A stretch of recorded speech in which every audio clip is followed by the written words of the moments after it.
Welcome to the Future of Surrogacy, the podcast that explores the people, the innovations, and the ideas building the next generation of surrogacy. Okay. Over the past year, the three of us have been building in this space together. And honestly, it feels like it has been 10 years, and I don't mean that offensively. It's just because we're having so much fun, but things are moving so fast. The pace of change inside surrogacy right now is extraordinary. Ad platforms are tightening policies and flagging agencies in ways that weren't 12 months ago. AI is now influencing how intended parents and surrogates discover agencies, whether we like it or not. And websites, you could have rebuilt your website a year ago, and parts of it may already be outdated because websites no longer just need to speak to humans, they need to speak to robots too. They need to be emotionally compelling and structurally interpretable by large language models, LLMs, for those that are in the know.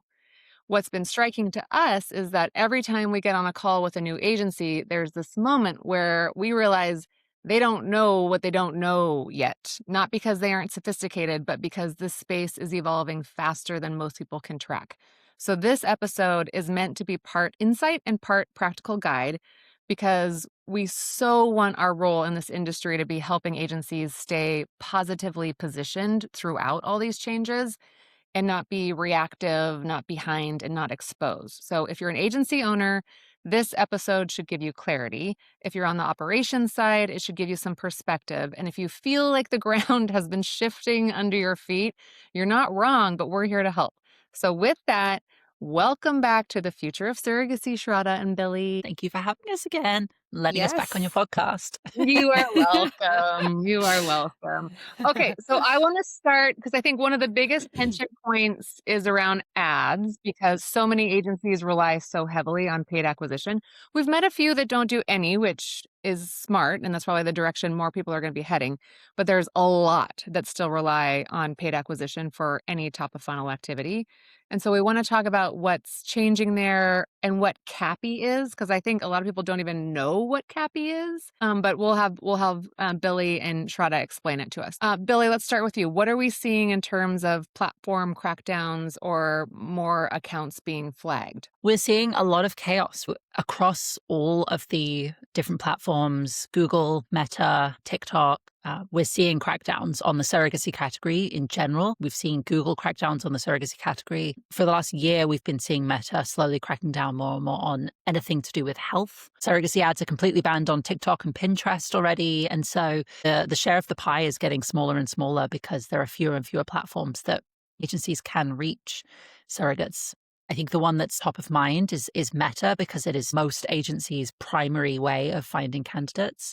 And we're seeing specifically domain level category restrictions. And what that means is Meta is scanning your website, categorizing it as health, which it is. Fertility is a subset of health. But once it is categorized you that way, a few things will happen. So for one, this is only relevant to some agencies, but anyone in the EU will likely not see your ads anymore. And anyone in the US, they will see your ads, but the pixel and the targeting is going to get a lot less intelligent because you can't do things like custom events.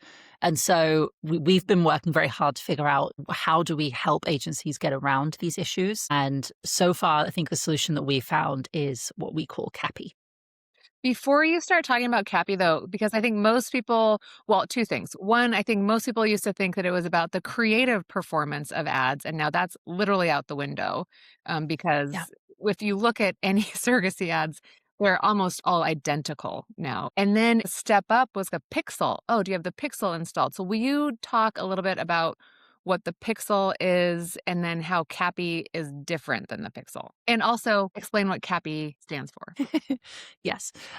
So you've probably heard of the Facebook pixel. That is the little snippet of code that you put into your website, and it helps track people that are coming through to your website through the ads on Meta and clicking on something. That's usually about as far as in that you can track.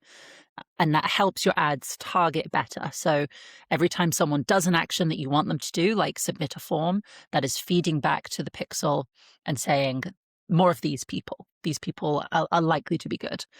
The issue with that Well, there's a couple of issues with that. So the first is that it is susceptible to category restrictions, like I was just saying. So if Meta flags you as health, it's going to make it much harder for that front end pixel to work. And so your targeting is going to get worse because it's not actually able to target people in an intelligent way. So it's just showing it to everyone. What you want is to just show it to people who are most likely to submit on the form. But that sort of brings me to issue number 2, which is that it's kind of a dumb reinforcement. So it's saying, show me more people that are more likely to submit the form. That doesn't take into account medical suitability. That doesn't take into account things like location or gender or age. I mean, leave a comment if you've ever had a man apply to be a surrogate at your agency, because we see that all the time, because Meta will expand its audience, try and find as many people as possible that are likely to fill out the form. So that's the pixel. In the world of surrogacy, now that we've worked with so many agencies, we've seen thousands of candidates coming through, is like 70% of candidates get disqualified after the form. All the way down the funnel, it's like 95%. Most actually match with a single digit number of candidates. So that number is very, very low. Which means your ads, even with the pixel, your ads are being optimized on the majority of people that are being disqualified. Right. It's a weak signal when you optimize for just the pixel. So what is the future, Billy? The future is CAPI, and that stands for Conversion API. And so what this means is you are not embedding anything on your website. You're instead using an API, so a way of sending events from the server to Meta to say more of these people. So what that looks like in practice is as they're moving through different stages, and so they're more likely to be qualified if they're moving through different stages, you're sending those positive reinforcements back to the algorithm at Meta and saying more of these people. So instead, with the pixel, you're saying more of these people for anyone that fills out the form.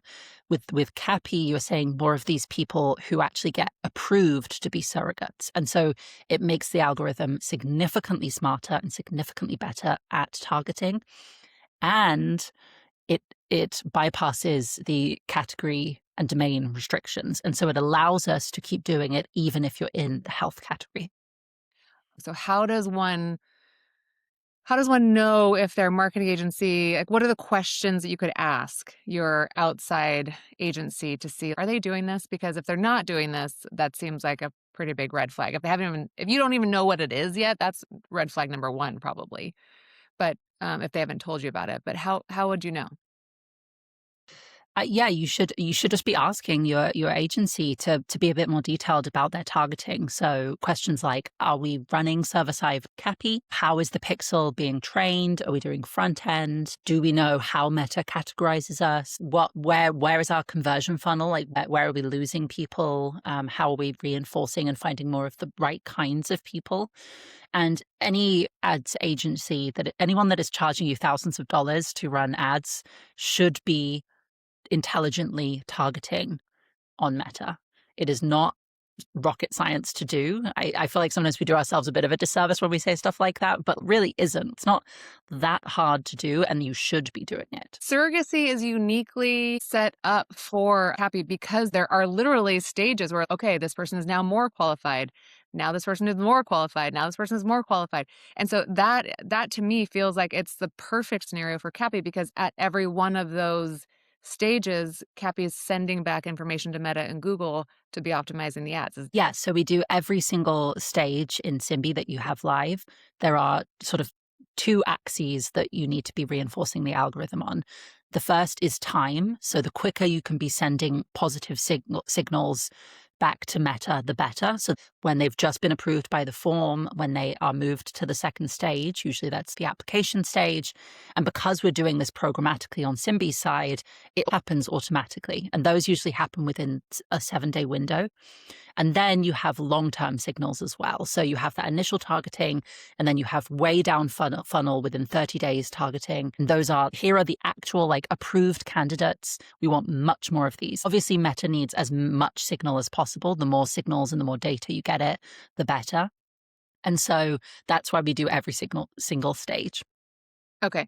And some people might not know just how many stages we have now. What's the full breadth of what we're tracking? So we can do lead, which is anyone that's coming in on your website or anyone that isn't quite sure if they're ready to see if they qualify. We do intake, which is basic qualification, answering questions. We do your long form application. We do profile from that application automatically, designed exactly how you want it to look. And we do scheduling as well. So once they've passed all of these stages and they're looking good and you want to actually chat to them face to face, Riley will schedule a meeting with your candidate. And Cappy is literally sending information back to Meta and Google at every single one of those stages. So I think it's important that people totally understand that. That's great. Okay. Shraddha, anything else on this topic before we move on?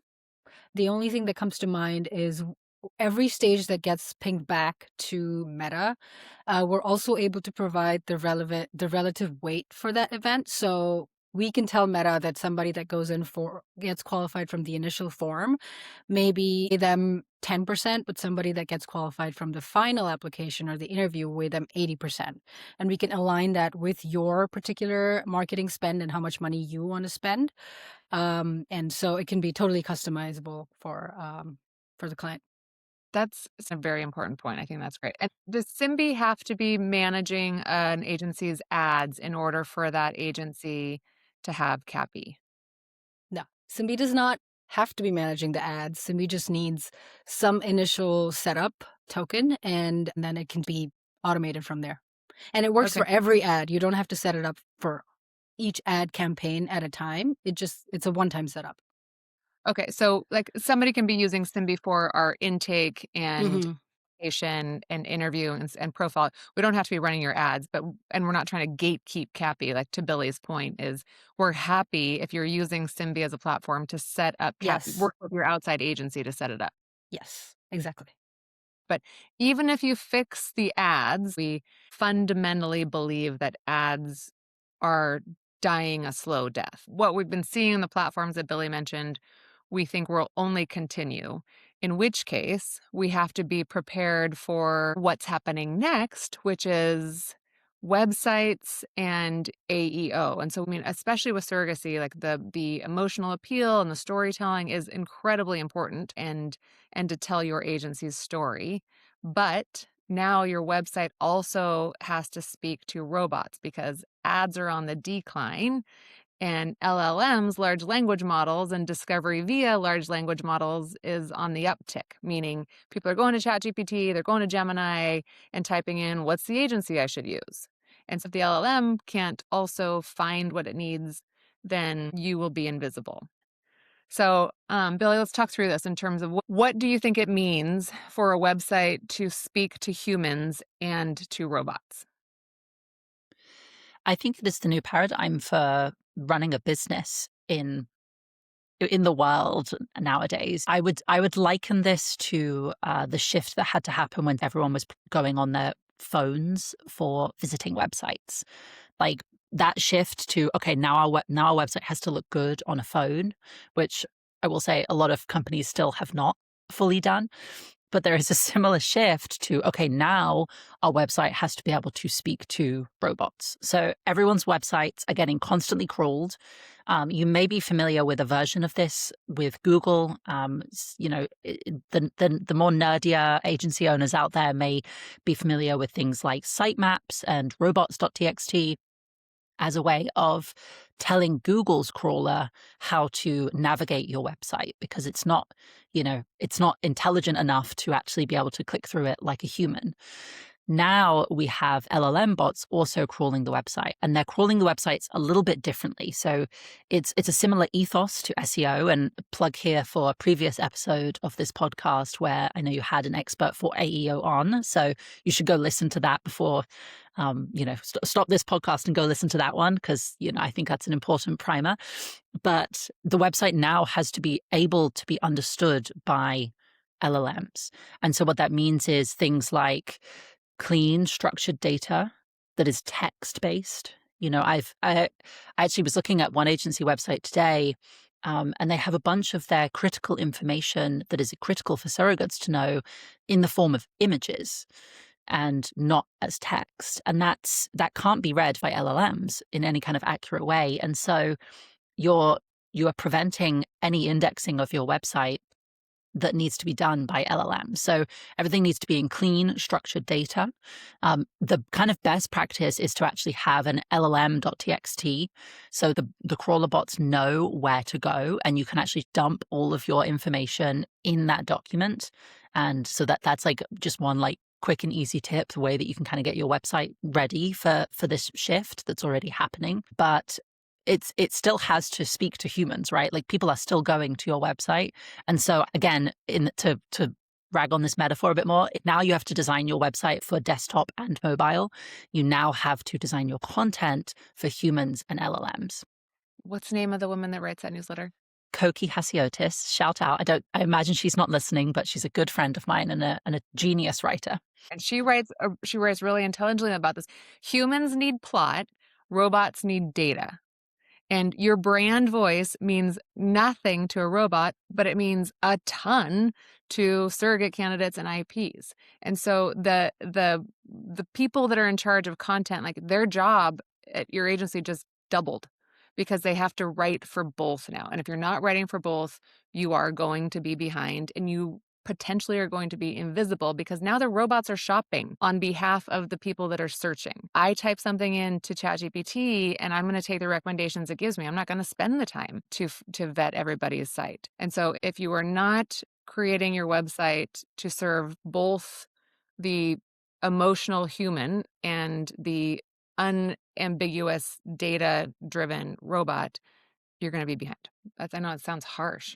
It's No, fair. I mean, Shraddha, how many times have we used LLMs to compare to pieces of software or to do deep research on things like that? I think for not even just research for software, I think for anything, my entry point now is always an LLM.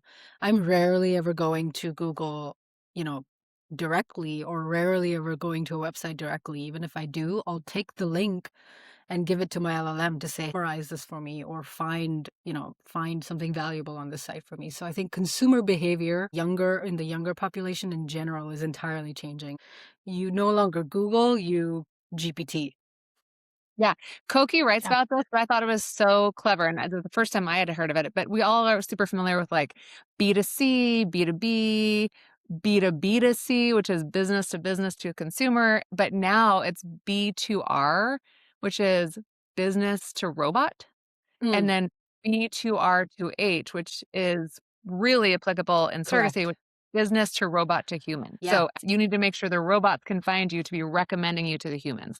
B to R to H. Say that 10 times fast.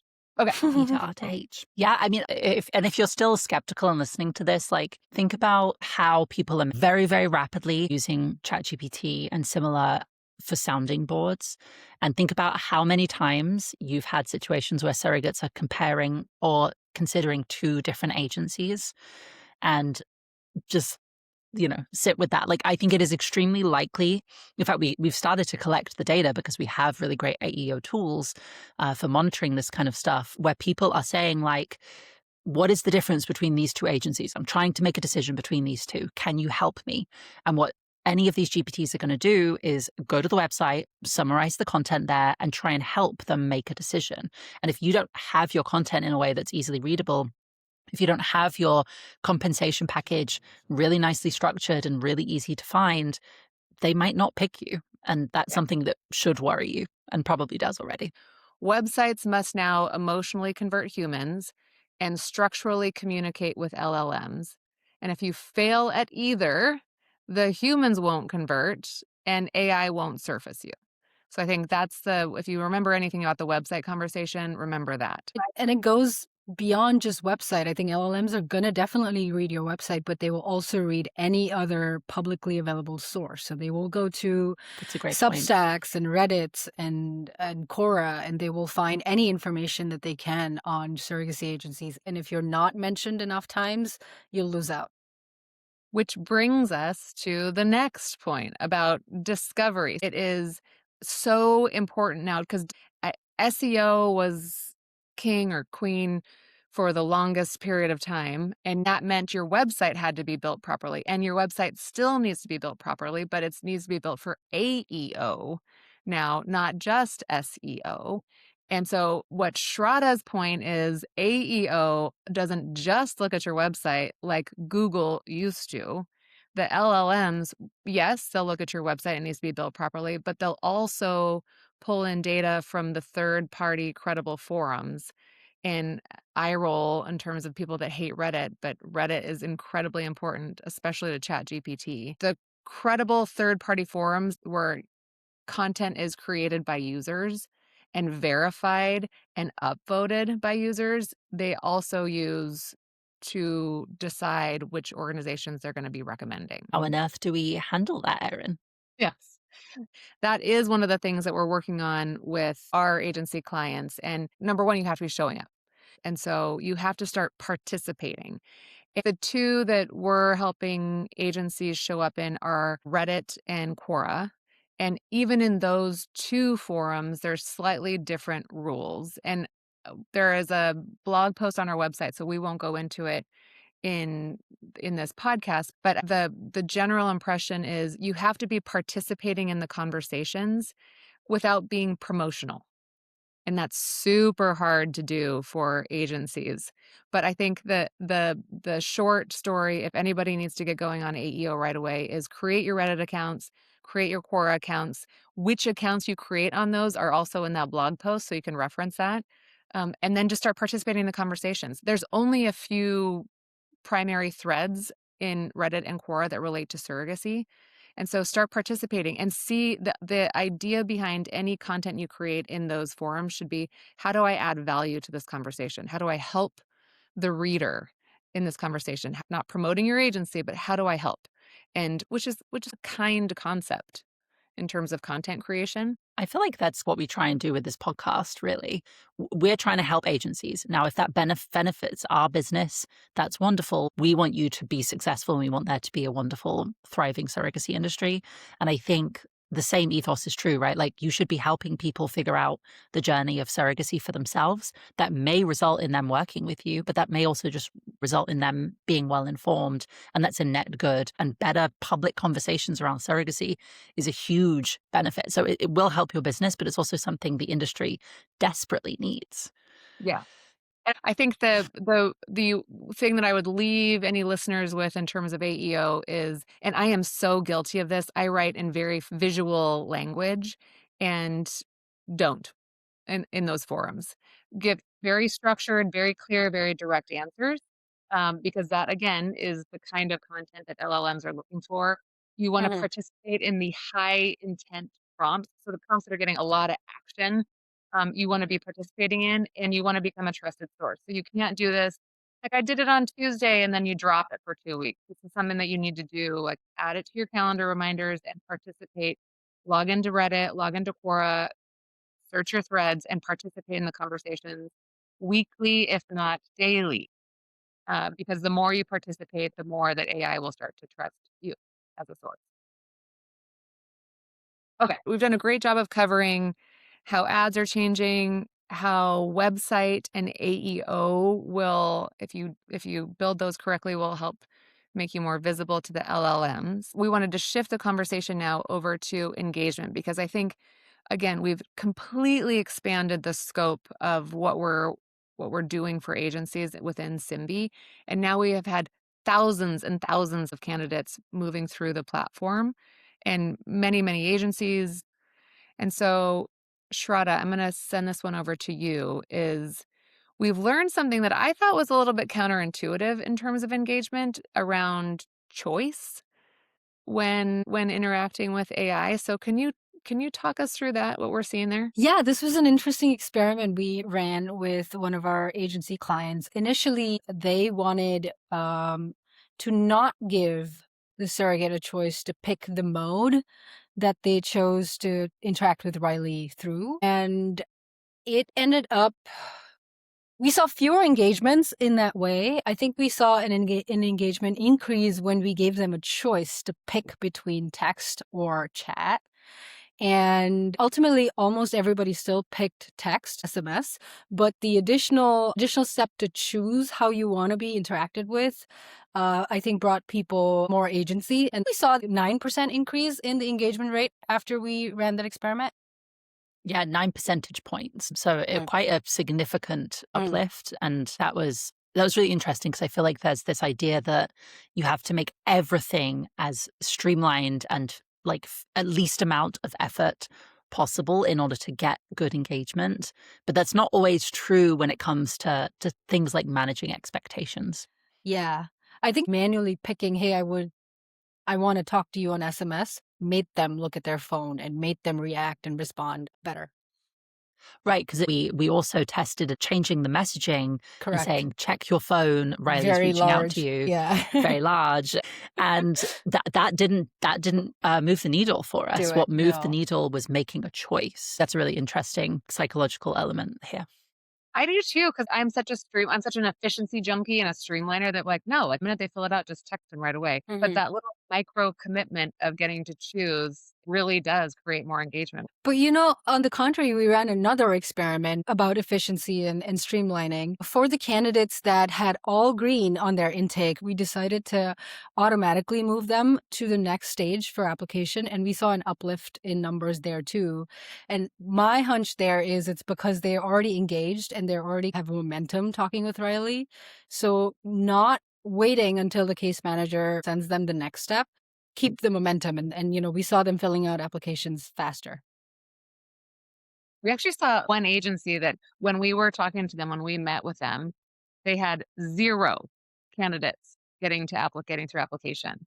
They had a ton of intake, tons of intake, but they had 0 candidates getting through application. And now they have 15 people that were interviewed and qualified. Approved. Yeah, in a month. I think it's a good microcosm. And who wouldn't want 15 more approved candidates in their flows? I think it's so exciting that the structures that we're building and the sort of best practices that we're developing at scale here is actually moving the needle. Which is a great segue for let's talk really quickly about what we're envisioning for the future, because I think now that we've had so many agencies trust us and we've had so many candidates moving through the pipeline, we're getting much more confident about what we can build in the future to continue this momentum for agencies. So let's talk through them. We can talk about medical records, humans overriding Riley, IP-facing flows, and one-off campaigns. So Billy, why don't you tackle medical records integration first? Certainly. We did a lot of research and a lot of user research about medical records options available to agencies. There's a really, rich and healthy landscape of medical records companies that are really nailing it.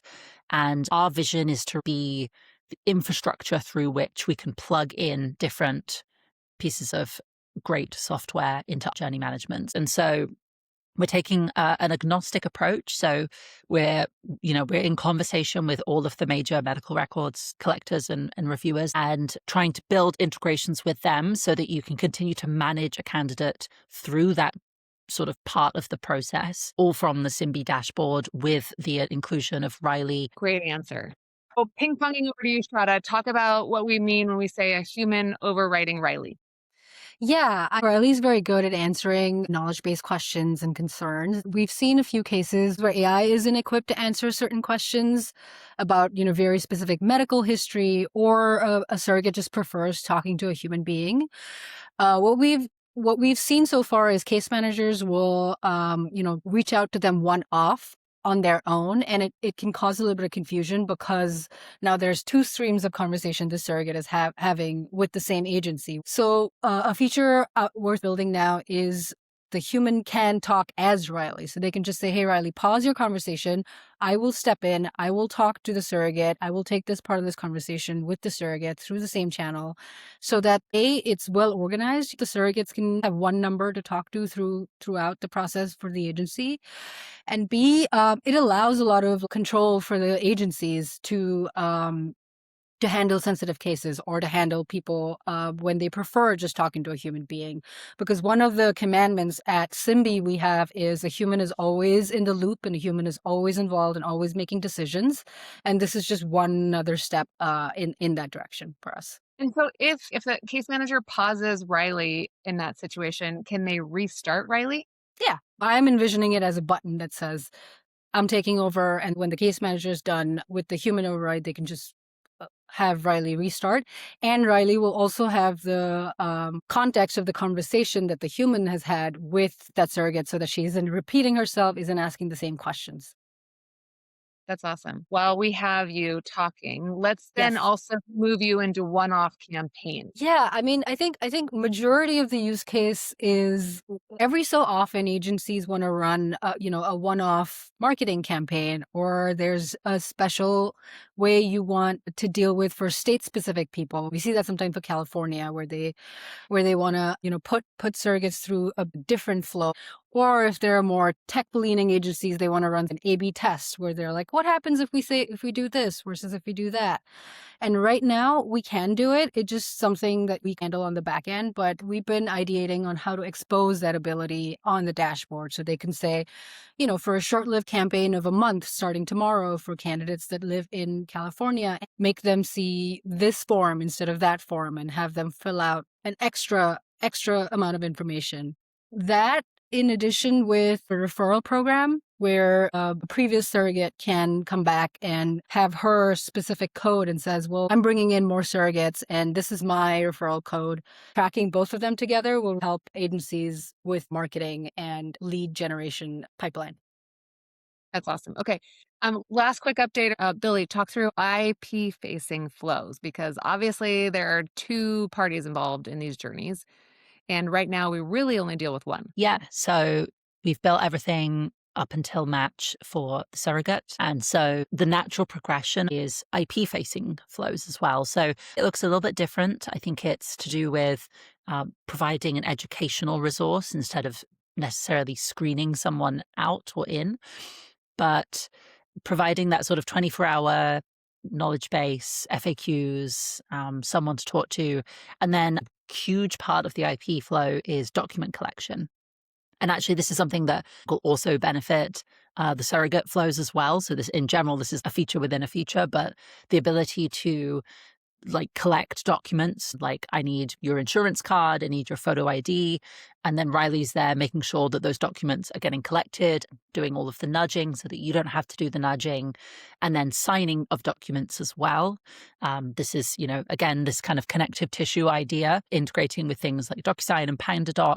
But then again, the Riley addition is that she's there managing people through this journeys and making sure they're being nudged and getting everything done. And so once you have all of the surrogate flow, you have the IP flow, you have the matching profiles, you're then able to associate those two profiles together. And then that leads us to our much larger vision, which is? It's what we're calling constellation. Our vision is ultimately that there is one platform to run this entire journey. And for every journey, there is a constellation of different parties that are associated with the journey. So that is you, the agencies, you, the law firms, clinics, insurance companies, medical records, escrow, the IPs, the surrogates, the families of the surrogates and the IPs. And so there are so many different people that have to be managed throughout this journey. And there still isn't really a solution for all of these different people to be managed in one specific platform. So that's ultimately our 1 to 2 year vision. Yeah, and it just isn't just a simple example of the friction within that journey because it's so fragmented is, let's say, a surrogate's medical clearance gets updated. So right now that lives in medical record provider, and that can either be manually forwarded or agency has to log in and get it and download it and incorporate into whatever CRM then they're in. And then they evaluate it and then gets shared somehow through some portal system with a clinic, and eventually other parties too, maybe legal. But it's just chaos is what you're describing. I'm Yes. glazing over. I'm like, oh my God, how do you even manage this? talking to Sarah at Art Risk the other day, she blew my mind in terms of the dependencies. Here we have all this technology available at our fingertips, and yet, wait, we're relying on the surrogate to pay her insurance policy, and nobody knows if she did it. And that has massive ramifications on the cost of these journeys. It's it could potentially throw a giant bomb that nobody knows just went off in a journey. So it's It's the ability to manage data. It's the ability to keep everybody safe. It's the ability to inject transparency into this so everyone knows what everyone's role is and what they're doing and have they done it. And Billy, you said it earlier, but the idea of Simbe being the connective tissue, not recreating the wheel, but partnering, integrating, collaborating to bring everything together into one platform. If we can do that on one platform, these journeys are always going to be emotionally arduous, but they don't have to be logistically as arduous. Yeah, I agree. I mean, intended parents are paying hundreds of thousands of dollars for this journey. Surrogates are putting their lives on the line for this journey. And very often, the way that they get their information and are managed through a journey is through poorly formatted emails and texts. And so I think the other part of this is I'm a big experience person. I'm a very visual person. How do we make the visual experience and the journey of going on this process more enjoyable? How do we inject the joy and the fun and the education and the support side of things? How do we inject community and help people help themselves? That's always been thesis of mine is, case managers wouldn't have to spend so much time texting people and managing people if they were able to self-serve information, for example. And so that's also part of this vision. It's not just everyone has a portal that they log into and it's kind of annoying. It's that there is a huge benefit for every single different part of that constellation in being on the platform because they have a better time doing whatever they have to do. Yeah, and you have Riley on that dashboard in the constellation that you can ask questions to. Imagine she can look into your history and say, "Well, yeah, I mean, you were supposed to have taken this medicine 3 days ago. Looks like you're late. Can I help you? Here are additional resources for you to manage this." Just a friend that you don't necessarily. The questions may be small enough. Or you might feel embarrassed to ask a human being and keep bothering a case manager, or it might be late at night and having Riley on the dashboard in the constellation can help you just manage this with much less cognitive overload. I guarantee that surrogates and IPs are already talking to LLMs as they're going through these journeys, and they're getting advice and they're being emotionally managed by LLMs already.